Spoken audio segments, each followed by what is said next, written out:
Well, this is Chuck Todd. We have a special sort of YouTube edition here, sort of a derivative of the Chuck ToddCast, where I want to spend some time meeting the next generation of political leaders and influencers and journalists, both on the left and the right. When I have these conversations, the only rule is you can't be over 30, because as we all know, you don't trust anybody over 30. And I think I'm going to ask that question to my first guest of this Meet the Next Gen folks here, Adam Mockler. He's 22. Some of you may already know him quite well. He's got over 1 million, nearly 1.5 million YouTube subscribers. Does daily uploads of news commentary. Has had his share of viral interviews. He's 22, like I said, and he joins me now. So, Adam, let me start with that first question. Do you trust anybody over 30? Some people. Is something going to happen to me when I turn 30? What happens to me in 8 years? I'm scared I now. know you're going to find out. Oh, now you've become the establishment, right? Oh, is that what happens to me? That Well, might be what happens. while I'm still youthful and anti-establishment, I guess, I'm happy to be here. Thanks for having me on. So let's talk about your origin story. I always say this, that, look, we all, people, I will often have people come up to me and say, something X, or you think this, or should I think this? And I always say, hey, all of us have one vote. All of us have the same amount of ability to influence or not influence in any given way. But give me your origin story. What got you into politics? Yeah, it's really like that quote where it's like the average overnight success takes 5 years rather than being overnight. Because I've been doing this specific job for 2 years in this industry, but the YouTube channel that currently has 1.3 million subscribers, I made that when I was 9 years old. In private, on that YouTube channel, there are hundreds of videos of me after school at 9 years old, like playing Minecraft or Call of Duty. But in doing that, I picked up these really savvy editing skills. I would loved editing as a kid all the time. I would edit these like Minecraft videos, Call of Duty videos, and relentlessly upload them. Then when I got into high school, I kind of stopped doing that because I wanted to get girls. I didn't just want to make Minecraft videos all the time, right? But I was That's also not very good for getting girls. Minecraft no, and videos. apparently No. not. I don't know. At a certain age, maybe when I turn 30 again, it'll be good, Yeah, right. You never know. But no, but also I was always politically inclined. So in fifth grade, I got kicked out of class for debating my teacher on gay marriage around the time the Supreme Court was talking about this. Honestly, I was probably being pretty disruptive in class, but I was debating. And then when I graduated high school, I went to college in Northwest Indiana for a year. And I took this film class and I was editing and I was like, wait a minute, I'm still pretty good at editing. What the hell? I forgot how much I loved this. And then I realized there's a Trump rally coming up. So this idea that was in my head for like a year, like, okay, I can hit the field at a Trump rally, edit a video. I finally executed on it. And I sent out a bunch of emails. I found a cameraman last minute. We went to the Trump rally and it went viral. Now this cameraman that I met there, I used. Why to did it this go day. viral? What was the content that you think made it go viral? There's a few different reasons. It was just baby-faced me asking simple, pointed questions towards Trump supporters, and they have crazy answers. The first clip was, you can find this clip. I go, what percent of the American population is transgender? And he says, I don't know, 20%? And I was like, okay, it's actually 0.5%. And then I asked this Trump supporter, what do you think about this whole movement, like eradicate transgenderism? And he goes, no, that's way too far. Let people live how they want to live. I just personally think we should not keep it around my kids or keep it away from my kids or whatever. So that went viral. And essentially I was like, look it, you can talk to people at Trump rallies in a very human way. You don't have to like run circles around them and be condescending. And that started to go viral. That was the style I developed. So just to run back, I combined a lot of my skills in talking to people, editing, and I think it came together in a pretty satisfying way. Yeah. It's interesting when there is, one of the things that I think I fear about our digital driven political debate is that, and you're discovering this, the minute you talk to somebody supposedly on the other side and you have a human to human contact, you suddenly realizes that the edges aren't so sharp. There may be disagreements, but it's rounded edges. Like you found the guy that said, oh, well, look, live and let live. Just don't do it around my kids. And you're like, okay, I understand why you say it that way. But that also means you're not an unempathetic person. Right? No, he gets it. Yeah. There's empathy in there. And we've got to sort of figure out a way, to live together because we're going to disagree, because that's sort of the beauty of this place. A tactic that I started to pick up is I go up and I disarm them and I'm just like, hey, I am a young dude. I'm trying to reach a middle ground. And then I start to wrap my ideas in more conservative rhetoric. So this one dude told me, and this is another viral clip on my Instagram. He said, Mhm. let's stop funding Ukraine and let's put America first. So I rewrapped it. I'm like, funding Ukraine is how we put America first on the world Mhm. stage. Think about this. We're stopping an enemy, Russia. We are Mhm. securing the border of an ally. It helps our military because we're like Mhm. restockpiling our equipment, sending them old equipment that we would Mhm. dispose of anyways in an expensive way. By the end of it, he was like, wait a minute, it's economically beneficial for us. And I was like, yeah, dude. Now, the thing is, I think he went to the Trump rally right after and probably got re-brainwashed. So there Mhm. is like a fundamental difference in reality that exists here. No matter how many conversations I have, they'll always go back to their media cycle, which we can talk about, their media echo chamber. But these Mhm. conversations are important. They're effing important. And I'm so sick of when people on my side say, it's not even worth talking to Joe Rogan. Why would any liberal Mhm. go on there? And it's like, it is worth talking to Joe Rogan. Trust me, he's Right. got a massive audience. Let me ask you this: at 22, you've been doing this about 2 or 3 years now, right? Yeah, yeah, this exact thing, 2 years, yeah. In these conversations, have you found yourself persuaded? I wouldn't say persuaded in the sense that like a Trump supporter makes a really unique, like Mhm. innovative point, but it absolutely introduces me to unique ways of thinking about the border, about this. And by the unique ways, it's generally some like slop that they saw on their Twitter feed, but absolutely having these conversations has opened my mind. And I'm trying to pull a specific example right now, but I would just say broadly, having a conversation with a wide array of people, number one, it builds empathy because a lot of these people are misled. I know people, this Mhm. might be on the nose, but like Jim Jones would prey on vulnerable people. And a lot of times Trump supporters, the deepest ones, have something in their life that's kind of going wrong and they try to channel that through Trump, like they're as if they're the victim. So there's a lot of like conversations I've had where I'm like, holy shit, this is opening my mind. But as regarding policy, not entirely. I'd have to Yeah. think about it. Well, there's that saying: it's easier to be conned than to convince somebody they've been conned. Yeah. Or you can't reason someone out of a position they haven't reasoned themselves into in the first place. That kind of Mm. reminds me of some of the conversations I have. Yeah. Um, so where do you feel like your style has worked and that you think others need to start adopting this? Because the problem we have is our incentive structures don't incentivize, you're not allowed to be a moderate or you get booted out of either camp. You can't be a moderate and survive in MAGA, and you can't be a moderate and survive in what I would say is the digital Democratic Party. I'm not saying the outside world, but it does feel as if there's not a lot of room to be stuck in the center left or the center right in the conversations being had online. Yeah, so regarding my daily content, it's a little bit more openly partisan because I'm just Mhm. talking about the news and injecting my Mhm. opinion as opposed to when I'm kind of debating on the field, I cede ground on purpose to try to like pull them over to our side. Mhm. But I think where I succeed, where other people on my side in particular could really succeed and really push, is not purity testing, having empathy with these conversations, and understanding that a lot of people are just misguided. And I see this in my audience a lot. The vast majority of my audience like agrees with my approach, but Mhm. even sometimes people in my comment section again will be like, they'll say something like, "Why do you platform? Or why do you give Platform. air?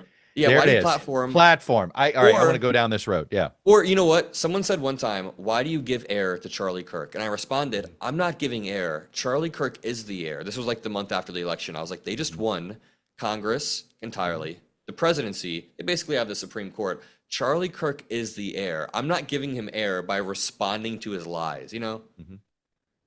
It's interesting. I've been I think one of the biggest mistakes collectively that whatever you want to call it, mainstream media, traditional media, um, and if is this was the decision to deplatform Trump after January 6th.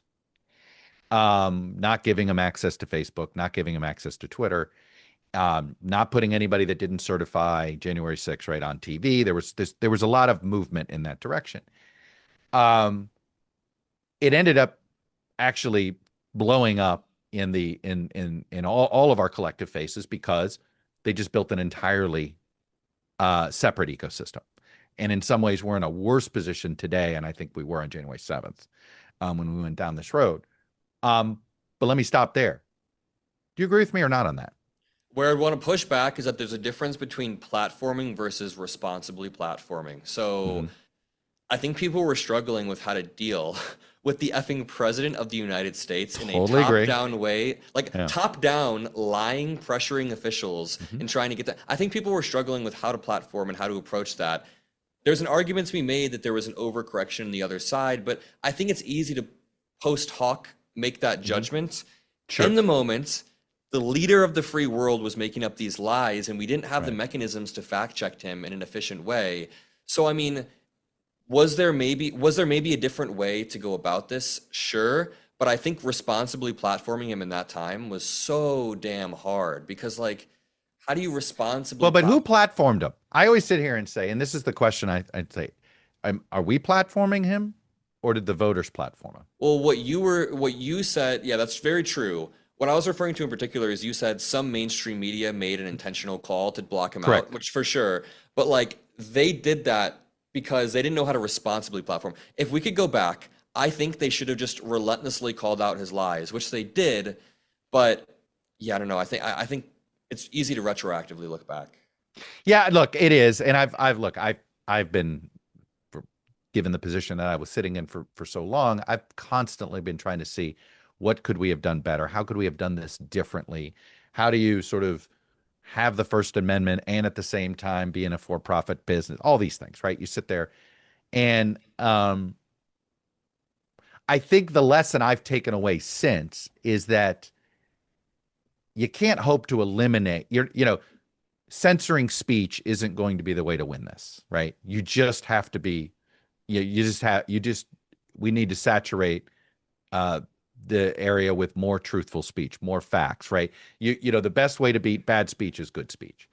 And now there are some issues that we can't control, which is big tech controls all of our distribution. Your distribution is not controlled by you, is it? Not entirely. I mean, it's at the channels that I use are through certain platforms. Yeah. Right. And if what works on how the algorithms work on these platforms over time. And the question is, have you thought about how much do you change your commentary to make sure it fits the algorithm? I have gotten better at not doing that. Here's the thing. There is definitely a way where you frame your videos to have algorithmic boosts. So like my titles are rather inflammatory at times, but my commentary is true to me, I'd say. Like when I hop on and I make Do you a video, worry about that it because we're doing this. I sit here.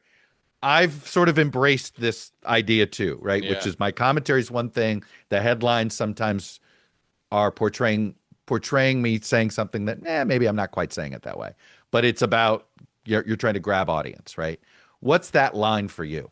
You balance the trade-off between how am I maximizing my reach without actually giving away any integrity. So at times, I made a Russia and Ukraine video. One time, it was just about Russia and Ukraine. It was when Ukraine did a surprise attack with 40 different drones. Or no, they hit 40 different bombers with a bunch of different drones.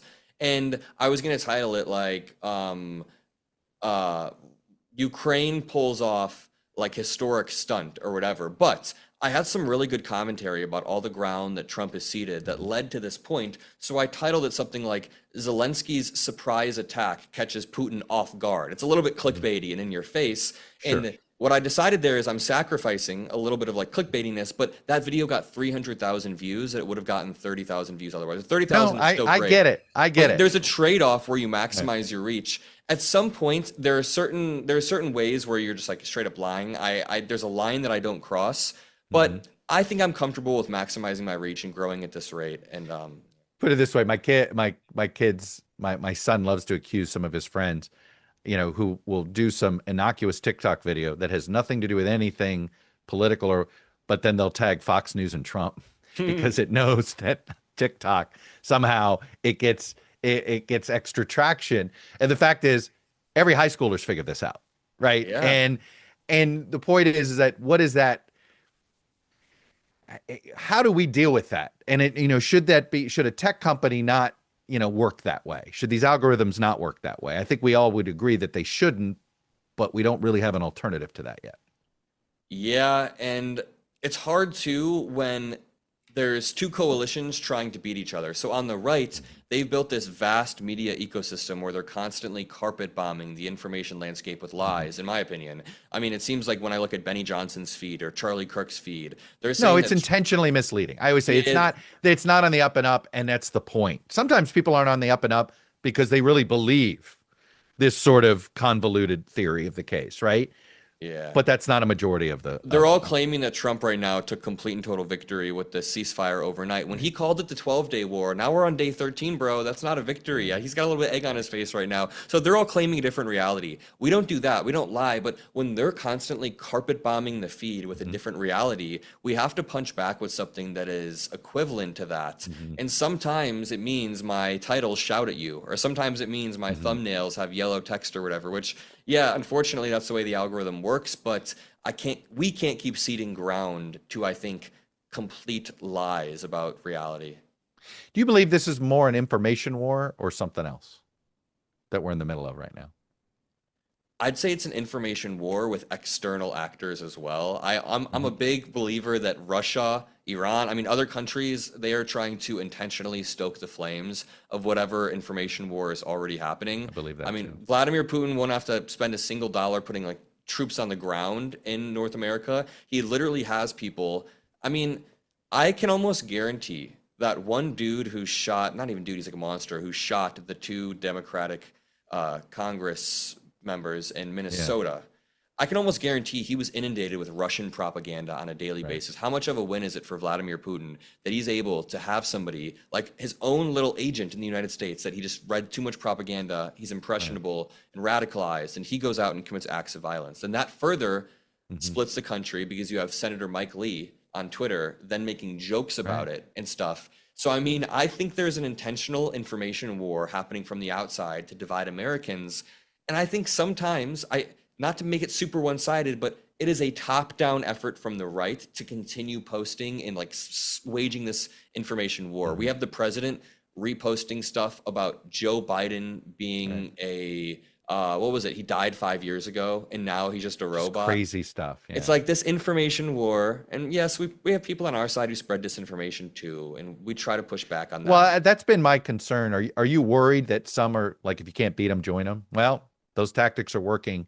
And I'm sure you've noticed some people who you may agree with trying those same tactics. And I think, I get nervous about it because I think, oh, geez, this is not going to end well.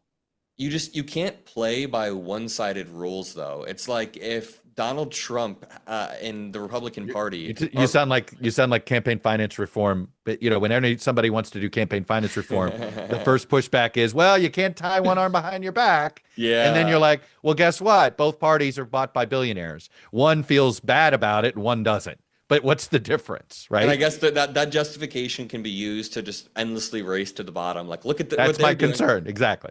But I heard this analogy one time, and this is a little bit rough. It's like norms are like consent in politics. If one side removes consent, the other side, it's like you can't have one side playing by it, because then at that point, the Republican Party is continuously just breaking the rule book. Like, for example, remember when Garland, of course you remember, I don't know why I'm asking that.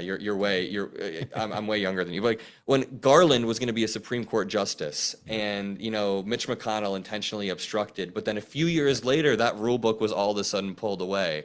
It's like we're playing by these one-sided rules, and we don't have to race to the bottom and call people nicknames all of the time. But I'd like to see a Democrat who's like punches back like Trump. Like I want to see a Democrat who is kind of a little bit of an asshole and calls Republicans what they should be called. It's funny you say that. I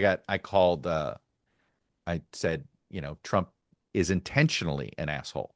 Yeah. And that's actually I actually think it's part of his appeal. Yeah. Right. I think you had conservatives who felt that Bush was too mealy mouthed, right? That Romney was too soft. They wanted that. Is that where you think the Dems are going to go? In 28. I mean, I'm very curious where, history says we're going to go with somebody with the exact opposite personality of Trump, because that's what we've done when we've gone to new presidents after we usually take our new president usually has some characteristic the previous president did not have. You're potentially arguing that no, maybe Democrats go find their own version of an a-hole. Not even just an a-hole, but I think when we see Gavin Newsom having very pointed jabs at Donald Mm-hmm. Trump on TV, like surgical jabs on Twitter, it's very satisfying in a way that like other Democratic leaders, they haven't been able to scratch that itch. So we don't need like a pure asshole, but I mean somebody who can kind of like throw a dart and hit right there, boom, they just like they hit Republicans Mm-hmm. surgically.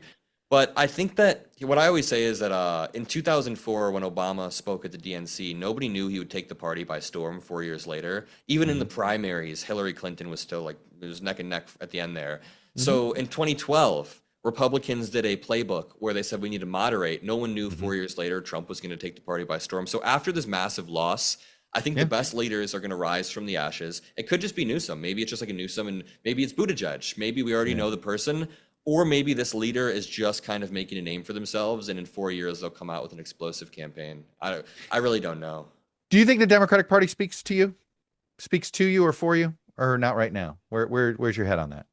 I see a vision. I see the underlying ideals of the Democratic Party. What I want the Democratic Party to be, like the version of it in my head, yes. I am for, personal liberty. So the right to express yourself. If you want to get like, married as a gay person, or if you're a trans person, you want to express yourself, marry who you want. I like liberalism in its rawest form. You should be able to, ideally own a gun with also common sense gun measures. I think the Democratic Party should be a little bit more punchy. That's how it doesn't speak to me. Here's the thing. Oftentimes it has a lot of the social justice things that I like and I appreciate and enjoy, but without the punch that we need to actually consolidate power and bring equality there. So I think the Democratic Party in its current form should be a little bit more edgy, while also sticking up for core liberalism. Mm-hmm. So in its current form, I don't know. Yes, sure. The ideal version of it in my head does, but it's kind of Yeah. lacking a little bit in reality. When you watch this mess at the DNC, what do you see? Which mess? Oh, with David Hogg? Well, the whole thing, the leadership, David Hogg, how they're going about it. I mean, look, I think the election itself featured a bunch of technocrats, party operatives, not necessarily somebody going, "Hey, do we need to rethink the entire brand?" Instead, it was a very tactical. The election itself was tactical. So no matter who won, you were going to get a tactician, and I knew a tactician wasn't going to appease the most fired up rank and file, and that's proven out to be true. I would be okay with an uprooting of the DNC, kind of like how Trump did it with the RNC, but not exactly. He kind of took it over through brute force, like through those 8-10 years. But Yep. if the DNC wants to get rid of a lot of the strategists or contractors that it used the past election cycle, I wouldn't be opposed. I think it is a bit of a mess. I think that we're kind of finding our way. We're leaderless right now. It's like we're just a ship in the ocean that's rudderless. We have no direction or no leader, and we need to find someone. If that means someone elevates from the ashes and sort of takes over the party or takes over the DNC, then yeah, that's fine. I personally look. I was your age during the right post Dukakis debacle. Mhm. All right, that was when I went from high school to college, and that fight inside the Democratic Party, when it was happening in the moment, there were all these predictions of doom and gloom. Oh, it's infighting. It's going to be terrible for the party. By the way, very similar to what many of us incorrectly said about 2015, 2016 Republicans. Oh my God, they're not united. They're fighting. There's no way they're going to be united. Trump's, he's an automatic loser. 10 years later, the guy's the most influential president, arguably since FDR. So Bill Clinton came out of these ashes and he rebranded the Democratic Party in such a Yeah. way they didn't lose the popular vote, but once in 30 years. Mhm. So I think both examples to me point to, what the party needs? A good fight. We do. And I think that, there's this video that popped up in my feed recently. It was Trump in 2016. And he was on stage at the Republican primaries, and they were like, raise your hand if you promise not to run against the Republican if you make it. And he's the sole person who raises his hand. And everyone boos, and Brett Baer starts laughing. He's like, are you sure, sir? Now, 10 years later, Trump owns Brett Baer and everyone in that room. And I say that to just make the point that we kind of need somebody with a little bit of balls in the Democratic Party. And I don't say this out of like admiration for Trump, but what he did to the Republican Party is effing insane in this course of time. So we do need a rebranding in the same way that Bill Clinton did. We need someone to ride in a tank with a really Wow. big helmet so we can rebrand the party after. It's funny about that though. It's like, so my mother has this saying, like she says, I'm a Democrat because I'd like to disagree with people. And so in her mind, that the Republicans were easier to organize and to move. Do you think the Democrats are going to be as easy to organize and shift the way Trump took advantage of Republicans?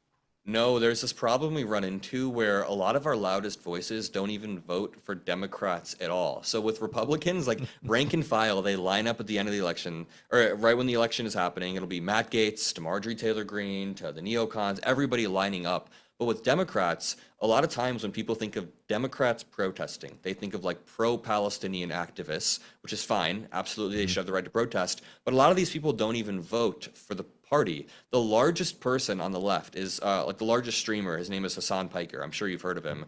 And I know him. He's a cool dude. But he didn't even tell his fans to vote Kamala. He was not even like a rank and file Democrat who was like, go vote Kamala. But he somehow speaks for the Democratic Party. He's one of our loudest activists. So the question is, will we be able to bring the coalition together with a strong enough candidate? Yes, but we oftentimes run into this thing where like we have people on the fringes of the party that seem to be kind of running it without voting for us. And we just need to get rid of that and build a different coalition, I think. Is it possible that both parties are too big for their coalitions, and that this has just been a folly, and we'd be better off if we were a four-party system? It could be. Yeah, it definitely could be. I think that a lot of people have pitched that. I mean, Elon Musk seems to want to have a third party right now. I mean, I don't know if it's going to happen, but I could see a system that works in other countries working here. But it's just, I mean, how would we ever even get there? Who would dictate this? Like the idea. No, you have to change all your the problem we have is ballot access, right? The duopoly prevents, and this is always why that's why all the fights happen inside the parties, right? For ideological control. Who's going to have control? The business interests, the populist interests, the progressive interest, right? All these fights happen internally, where if you had the multi-party system, well, a party might collapse, right? Like the Tories are gone. I don't know if they come back for a while, right? And there's a new right-wing party. The Israeli Labor Party collapsed. And in its place were other sort of anti-Bibi parties, not necessarily left parties, but they were coalitions of anti-Bibi parties. So, in countries where there's multi-parties, these fights happen outside the parties. With us, it's all takes place internally, which I don't know whether I think that's why governing is so difficult, even when one party has control of everything. Yeah, I guess it depends if you want like the rotation of the other countries or sort of the rubber band of the US, where it's like if one party pulls in this direction, the rubber band kind of pulls back in the other direction. Usually like does, right? People who think that wokeness went too far in 2020, if you believe that, which like core tenets of that could be true, then now we're having a huge counter reaction, and it's like, Right. what's going to happen next? Yeah, so it just depends. So, do you have a favorite yet for 28? I interviewed Secretary Pete Buttigieg, and he's a great guy. I mean, I like a lot where he's going with AI. I think AI will be a big issue heading into 2028. Newsom Fear of it? Do you think it's fear that's going to make it a big issue? People, whichever party gets there first and talks about utilizing it and controlling it for the worker will, I think, win like the vote on AI. So people are scared, but it depends on how we talk about it. We can reframe it to be pro-worker, I think. I like Buttigieg. Newsom won me over a lot, jabbing at Trump. I don't know if he'd be a good national candidate, because there's one line where it's like, do you want your state to look like California? Yeah. And a lot of people that might, even though California is very nice, it might bring up like a... no, some things have gotten so stereotyped that it's hard to break them. San Francisco is a stereotype to people that live in the Midwest. Yeah. And now guess what? When they go visit San Francisco, they think it's a really cool city. Yeah. But the stereotype, oh no, we're not having that, right? Whatever that is. And I've always thought that's going to be a big anchor for him to drag around. I'm rooting for Biden. Biden in 2028. I think he should make a comeback. No, that's actually, but no, robot Biden. right? Yeah, my grandpa does the same thing with Florida though. He always calls Florida like a shithole. He's like it's a MAGA. He's a big CNN head. He's always like Florida's a MAGA shithole. And I'm like, dude, we've been to Florida like in the past 5 years. It's so nice there. And he's like, no, it's just all MAGA. It's a MAGA shithole. I'm like, okay, you just hate Florida. If you hate DeSantis, just say that. Like, Well, that's what I hate is that, like, if a state goes from red to blue, automatically there's this like stereotype that gets, or vice versa, right? That people that don't live there ascribe to it, right? I'm a Floridian by birth. I go back there all the time. Florida, I always say Florida is like the coffee pot, the sediment of a coffee pot, right? We get everybody's sediment. We get America's sediment. Sometimes that's good. Sometimes that's not so good. yeah, I like Florida personally. I also like California. Chicago though, shout out Chicago. That's where the HQ is being built and it's beautiful. Before I let you go, where'd you grow up? Indiana, in Northwest Indiana. Northwest Indiana. Do you feel like a Chicagoan or an Indianapolis guy? Like, what's the bigger pull? It's like if you live in New Jersey, sometimes it's Philly or is it New York? For you, what's the bigger pull, Indianapolis or Chicago? More Chicago, because I grew up in Northwest Indiana, so like the upper left tip, which was an hour away from Chicago. So all your local sports were Chicago. You didn't get the Indiana sports. Yep. And then when I went to college in Chicago, I went to college in Northwest Indiana for 1 year, transferred to Chicago, DePaul, dropped out for the media company. Now I'm in Chicago, scaling this baby up. All right. Adam, this was great. We promised a solid half hour. We went probably 31, 32 minutes, but I'm gonna keep to time. And I know you've got, how many days let me ask this last question because I'm struggling with it myself as a newcomer to the content creation space, or at least owning my content. I've been creating content for years, just for other people. Yeah. How do you take a day off? It's really hard lately. I go 7 days a week. And while there, I was editing and producing and doing all of my own stuff. But as You're going to burn yourself out doing that, brother. I was at the campaign season. During the campaign cycle, I burnt myself out. But once I started building a team and learning how to delegate, it helped a lot. Now I'm building something, we're calling it Mockler Media. I have an editor. I have contributors. I'm adding other faces to my channel. So when I want to go grab dinner with my family, I have a team around me helping support me. And it's all just... I'm trying to, I dropped out of college, but I'm getting a business degree. I'm getting a degree in delegation, in making sure I'm managing people, managing expectations on a daily basis. Hey, look, the college thing. Look, I didn't finish my degree. I have all these credits, and I didn't finish. But the point of college is to figure out what you're going to do. Yep. Some people figure it out in the first year or two of college. Some people need 6 years, 8 years. Right? It is about a pathway to the next step. And if you figured it out, don't feel defensive. Oh no, we're just starting here. But I have a feeling we'll chat more throughout this next year. I would like that. Good to get to know you, Adam. Appreciate the time. Thank you for having me on.